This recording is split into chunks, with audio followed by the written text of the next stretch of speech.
Well, welcome to the show. We're going to have all of our usual exciting and uplifting segments you've come to expect from us in just a moment. But first, as a mother and as a human being, I could not ignore what happened yesterday in Texas. And to be clear, we are taping this show right now on Wednesday, May 25th. In fact, none of our team could let this go without taking note. Now, I don't want to get too deep into the details because I don't need to start crying right now or make you cry, but the truth is yesterday, a gunman in Texas ended the lives of 19 children and 2 adults. In a sadly ironic twist, we had already invited a survivor of a mass shooting to join us on the show today after last week's mass shooting in Buffalo. We also had evening's Angela Poe Russell and Kim Holcomb on to talk about various topics, but things change. Life can change in an instant, and none of us felt right about going about our day without taking note of this terrible loss of life in Texas. So we are starting the show to provide a safe space to share our feelings. And in addition to my friends, Kim and Angela, please welcome Emily Cantrell, a survivor of the Las Vegas mass shooting. Thank you for being here. Thank you for having me. You know, here we are again. I can't imagine what you must be feeling right now. I texted you yesterday to say, hey, listen, if this is too triggering, if it's too much, you don't have to come in. How are you? I'm angry. I'm mad. After the Buffalo shooting, when we first talked about doing this segment, after that shooting, I was on my couch in tears. Now I'm just furious that we have allowed this to happen yet again. Yeah. Would you share your story with the rest of us that may have not heard your story? Sure. So my worst fear came through. It was October 1st of 2017, and I was attending my favorite music festival down in Las Vegas, 3-day country music festival. Everyone's happy, just dancing around, get to hang out by the pool during the day, go watch football in the afternoon, and then in the night with some amazing music. And it was on that third and final night when Jason Aldean was on the stage, and we heard what we thought were firecrackers.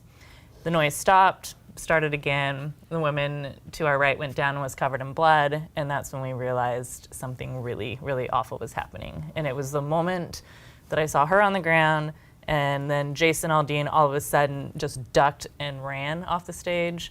And I've always feared being in a shooting, and that's when it hit me, like, this is actually happening. Oh my God. That is a fear I think all of us, I think everyone in the country has right now. I listened to a podcast from a psychologist who said this is the one thing that we are most afraid of, this pervasive fear, because it can happen anywhere at any time. And Angela, Kim, we're all moms, and this is a fear that I think about far too much. I mean, today I sent my kids to school in tears, man. Yeah. Because I can't talk to them. I mean, they're young. I mean, I will, but what had your children heard about what happened yesterday? Not until I texted them, and I didn't text them to tell them what happened. I just texted them to say, I love you, just wanted to say that. And then they're like, what's going on? Now my kids they're 16 and 13, so they're old enough to comprehend all of this on their own. And sadly, it has just become, to some degree, normalized to them. And I think for me, I share your feelings entirely about my level of devastation and just feeling gutted that this could happen again is now less than my outrage. That I just cannot believe. When Sandy Hook happened, my son was that age, so I imagine some of what you're experiencing right now. And now I'm like, I cannot believe this. This is almost 10 years later, we are reliving this all over again. Nothing has been done. And so my kids just see me now being angry about it. Yeah, it was similar. Our kids are the same age. And my daughter, this is 2 sad things. My older one, I said, hey, did you hear about what happened? I said, it was a shooting. And she started listing recent cities.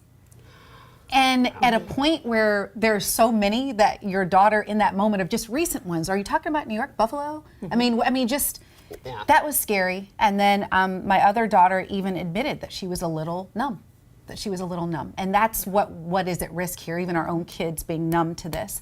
I share Kim's outrage. And the thing is, I actually embrace the anger because, and I hope that everyone else feels it because it's light and it should hopefully lead us to action. Yeah. Emily, I know that you have gone through a lot since then. You've done a lot of work for yourself to deal with the pain of having to witness this violence. A lot of people would have shut down A lot of people would have said, I can't do this anymore and blocked it out. But how did you find the strength to say, I see a need for change, I'm going to go towards that? It happened during the plane ride home from Las Vegas. And when I was sitting there looking out the window, it was actually before takeoff, looking up, you could see the hole out the window from where the shooter had been. Wow. Had been that night. But I figured if I was going home to my family and friends and 58 others were not, I needed to do something with my life. And I learned later that I was suffering from survivor's guilt. But on that plane ride home, that's when I decided, I need to do whatever I can to make sure there's never a next deadliest mass shooting. I don't want anyone else to have to go through what those 22,000 concert goers did, and what, sadly, mass shootings happen just about every day. We've had more than 200 this year, and we're only 140 some odd days into the year. Yeah. A lot of people are saying enough is enough. I know next week is Wear Orange Week. Will you tell us kind of about that? Yes, so orange is the color that's used to represent action being taken for gun responsibility and trying to reduce gun violence. So here in Seattle, we have a couple great organizations that are joining us with the efforts. So both Lumen Field and T-Mobile Park have agreed to light up in orange on non-game and concert days. And so we're just encouraging everyone next weekend, wear anything you can that's orange. How can people find out more about what can be done? I can't remember the exact website, but if you Not to Google put Wear you- Orange, Okay, put you on the spot. As parents, there's so much that can be done. I know that yesterday when this happened, I immediately called my school district and I asked to talk to the safety and security officer, and I asked for the last and most recent risk assessment. And they told me that, listen, they are doing walkthroughs, they are trying to make safe. But I guess I just feel so helpless right now. Do you all feel that? No, but I think that's because of leaning into the anger. I feel like this is something that we can all take action on in our own ways. I know everybody says vote, but you do need to. That is part of it. But the truth is, in the past 10 years, nothing has been done to address the scourge of gun violence in this country. Not an inch. Not an inch. Not an inch. And the other fact is, we're talking about all of these most recent shootings, trying to even remember where they happened because there have been so many, which I think is devastating. Which one were you talking about and where was that? The only commonality in all of them was the gun. Different person, different location, different state, different backstories, but they all used guns. And to some degree, that is the one thing that I think we all need to be focusing on most of all. What are some common sense things that can happen to make sure that our country makes it clear that we value the lives of our children and each other being safe more than the easiest access in the world to mass weapons of mass destruction? Go ahead, I please. did want to say that we have made a lot of progress here in Washington State. So Yes. maybe not anything has been done at a federal level, but I am Yeah. very proud of the efforts that we have made here. Is in there our one you're state. most proud of?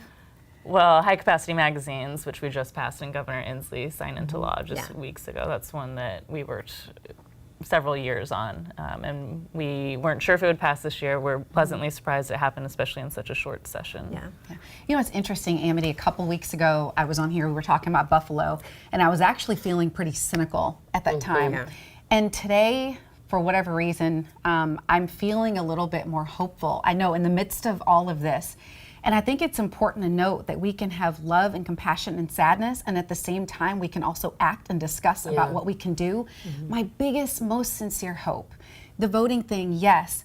Also, in the conversations that we all as Americans Yes. have with each other, my hope is that we can listen, and can we move to the middle a little bit? Yes. Is there a way to compromise? Is there a way to Yes. just move towards something? This doesn't have to be as divisive an issue as it is. It Right. shouldn't be controversial. It shouldn't be political. shouldn't be shouldn't political or controversial, This right. is literally, I did a ton of research over the last 16 hours on what the actual numbers are, the research says.